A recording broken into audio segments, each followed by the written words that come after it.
Chicken soup, good for the soul, with homemade Maori bread. I reckon about $2 a serving tonight, but absolutely delicious. Not much of this will be left when we're done. Kia ora everyone, hopefully you're enjoying this lockdown period. Right, chicken number 3. This is the soup. So what I've got here is the carcass, and I've also pulled out of the freezer a carcass that I put in there a couple of probably months ago now. So like if you don't want to have chicken 3 nights in a row and or you don't have time to make the soup, just put the carcass in an ice cream container or in a plastic bag and chuck it in the freezer, and then when you've got an opportunity or a day that's a bit cold and you want some soup, just pull it out and do that. So I'll show you what I'm going to do in a sec, and I'll get back to you. Okay, so I've just put the carcass into my big saucepan. I have roughly chopped some onions. They're going to go in there as well. Don't need to cut them finely because it's going to get blitzed at some point. I have boiled the jug, and so I will chuck that in there. I'll put as much water in as to cover it. And then really what you can do is go make a coffee and go to work for an hour or two, because all you want to do is simmer this on the stove for, well, however long you want really. Just don't boil it dry. And then I'll show you the process after that. Welcome back. Today I'm going to also make with my soup some bread to go with it. So today we're going to do Gio's Maori Bread, which is nice and easy, doesn't require any yeast. I will do bread for soup another time, a different one. I'll do potato bread as well.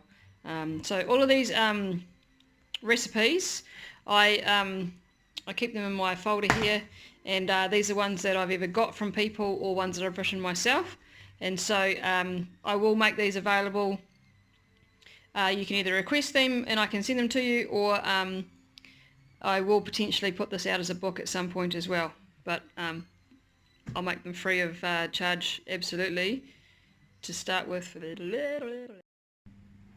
Okay, so I actually decided on half the recipe. It was going to be a bit easier. So I've got 4.5 cups of flour in here. I've got 1.5 teaspoons of baking powder, heaped teaspoons, 1.5 teaspoons of salt, a little bit of sugar, and then I have 2.25 cups of water. Well, actually just a little bit less. I've mixed it so it looks like this. So it's just like a scone dough. Seriously, this is going to be one of the fastest and easiest kind of breads that you can ever make. So I am going to put this on a baking tray now. I've got my oven on 180, and I'll show what I'm going to do, and then I'll pop it in the oven. Okay, so I've got some baking paper on my tray, just so it doesn't stick, and in true Geordie styles. Geordie's my sister-in-law, pretty good cook too actually, very good cook, and she uses baking paper and everything, so this is just a shout out to you, Gio. Now I chuck it on there, a big lump like this, probably might be a little bit sticky. Flatten that out. It is a little bit sticky.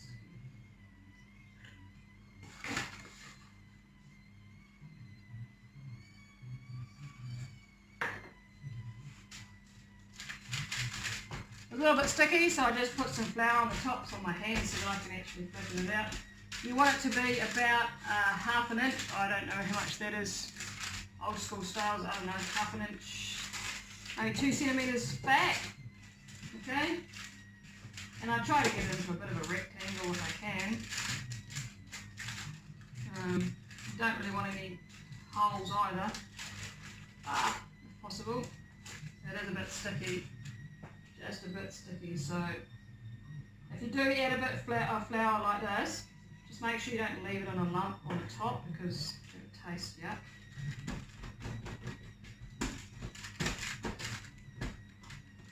That's a bit better. Okay, so that's looking a bit more normal. So it should kind of take up most of your baking tray. If you were obviously doing the 9-cup recipe, it would do 2 baking trays. So that looks about right. I am going to grab a knife and then you just score it, and that just is easier to make. I just scored it into 12. I'm now putting that in the oven, 180, for 20 to 25 minutes, and just keep an eye on it. Okay, so I've let this boil, oh my gosh, for as long as I feel like. It looks like, it's hot. It looks like that. So this is actually the tedious part. This is a bit that a lot of people probably can't be bothered with, but I bother with it because it tastes so yum. So tip is here is I try and take out, I didn't do it in one go, the carcass. You can see that like what was water is now kind of a real lovely stock colour. This stuff I leave in. Just try and pull out the stuff that's got bones on it, because chicken bone's not a great thing to eat.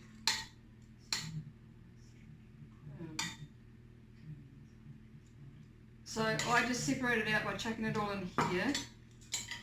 You can kind of feel what's hard. That's really scientific. It's hard. Anything that's kind of like jelly or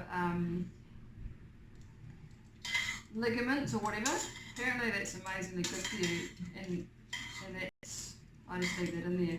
So what I'm going to do is I'm going to tediously pull off anything that's usable off here, leaving the bones behind, chucking it back in there. Then I'm going to blitz it all up.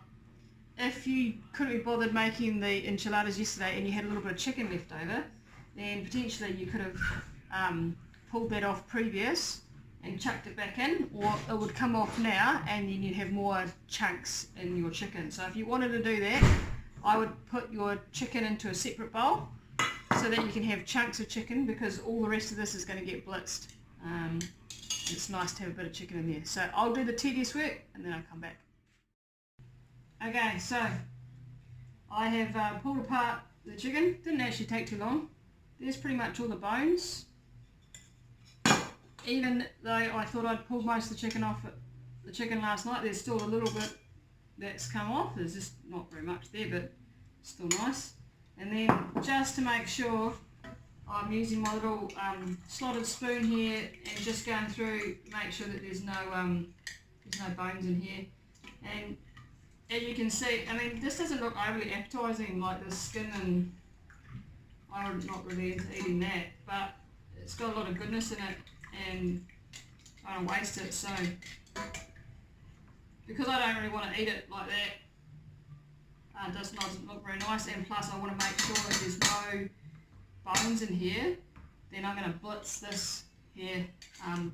It'll rip up any little bones that I've missed, and it'll make this kind of palatable, not so yuck to eat. I used to have a stick blender, but like I said, it's broken, so I can't even get one on trade me at the moment, which is a bit annoying. So I'm going to put it into here, and I'm going to blend that, and then I'll show you what it looks like when I'm done. Okay, so I've blended this. It now looks like a vanilla milkshake, but it smells like chicken. It smells like yum. So that's going to go back into the pot. If you're using a stick blender, you wouldn't need to do that. It's already there. So that's all good to go. I will then also put back the chicken, the pieces of chicken in. Just double check that there's no bones in there. Yep, that's sweet. And then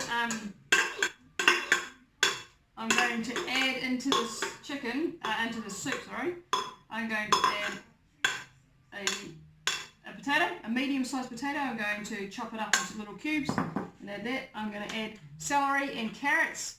I'm going to cut them up into little cubes as well. It doesn't actually matter what size or shape, it just depends on what you want it to look like. And I'm also going to do a leek. The leek just adds a huge, amazing amount of flavour. So I'm going to do that. So it's 2 carrots. Well, it's not really important the amount. So carrots, celery, potato and leek. That's my first 4 ingredients that are going to go in here. Small chopped up and bring it to the boil. Okay, so these are the vegetables that I'm going to cut up and put into the soup. And I've just put the soup back on. It's boiling on the stove, and as you can see there's my Maori bread that's come out of the oven. So I'll show you what I'll do with that in a minute. So I'm going to cut these veggies up and chuck them in the pot. Okay, I just want to do a quick shout out to my veggie hub that I get my veggies from every week. $12, sign up and you go get a box. This leek is where this came from, and I don't know, you might not know what to do with a leek. Leeks are kind of like a cross between an onion and a cabbage, I suppose, but you need to split it down the middle and you need to give it a good rinse, because up in this area here is quite a lot of dirt, so let's get rid of all that. But they keep in your fridge for quite a long time, so yeah, if you're not sure what to do with a leek, it's got a lot of goodness in it. I personally hate eating leeks straight up. I think I was made to when I was a kid, and it's kind of got a bit of a texture that I don't really like. But if you put it in a soup, and if you put it in early on as well, then it kind of disintegrates. It just kind of bulks the soup out, and you don't really even know it's there. It gives it a nice kind of oniony, it's hard to describe, and I don't mind that at all, whereas I wouldn't eat it straight. Personally, I just don't like it. So I'll slice it down and cut it really finely, and it'll go into that soup. The amount of goodness in that soup should keep any virus away. It should also keep your financial advisor away, really, because I don't know, I'm just using really the carcass of a chicken and some vegetables, and I've chucked some baking powder and flour to make some bread, and tonight's dinner is really cheap, really yummy, and you can add whatever you want to it, really. If you don't have these vegetables at home, add the vegetables you want to. The potatoes and the carrots, they probably need to go in first, because they're a bit, I call it a harder vegetable, and they'll take longer to cook, so they go in first. And then obviously this leek's going to go in a bit, and then once that's boiled for a while, I'll taste it and I'll see what it tastes like. I'll probably add salt. I hate soup that's not got enough seasoning. And then I'll add some herbs and some spices, and then if I feel like it needs to be bulked out a bit more, then I'll add some like frozen corn or frozen beans or something. I don't know what other vegetables you could add, but you probably got your faves. You could potentially add mushrooms, I suppose. I'm not a mushroom fan, so you can put in really whatever you want. It's the bone broth from the chicken and all that good ligaments and stock stuff that is the basis and is what keeps your immunity good. So yeah, okay, I'm going to chuck this leek in now, and right at the moment it is boiling away, and I'll probably let this go for another 20 minutes or something, and then I'll taste it and I'll add seasoning to taste, and yeah, dinner's nearly ready. Okay, so I've pulled my Maori bread out of the oven, and I'll let it cool for a little bit, but then I should pretty much just be able to break it. I'm breaking bread. The bits in the middle are a bit more fatter than the ones on the side, and I don't know, everyone in the family likes different parts. Some people like them more crunchy, some people like the bits in the middle, and then I'm just going to rip that up into those pieces and find a clean tea towel, the boot, and pop them in there and keep that kind of warm. There we go, keep that warm. And then for dinner, at dinner time, what you do is you just get a sharp knife, and you split it down the middle and you slather it in butter. That's also a lavish thing that Geordie does, lots of lavish butter. The thinner ones, if you want to, you can split down the middle as well, or you can just lavish the butter on the top. Whatever the case, it's pretty good stuff. Okay, so I'm going to season my my soup. Vegetables often hard to get into your kids, and so with all these vegetables in here, you want them to eat it, and often it has to look nice for kids to do that. So at the moment it looks kind of, I don't know, brownish. Brown's never a fun colour. So I'm going to add some mixed herbs. I'm also going to season it so nicely that my girl loves this anyway, so that's all good. I'm going to do a quick, so it does look a bit brownish, that's right.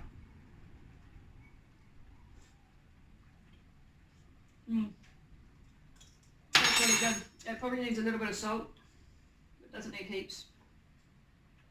I'll taste that again in a sec. So I put in some mixed herbs, I put in a little bit of pepper.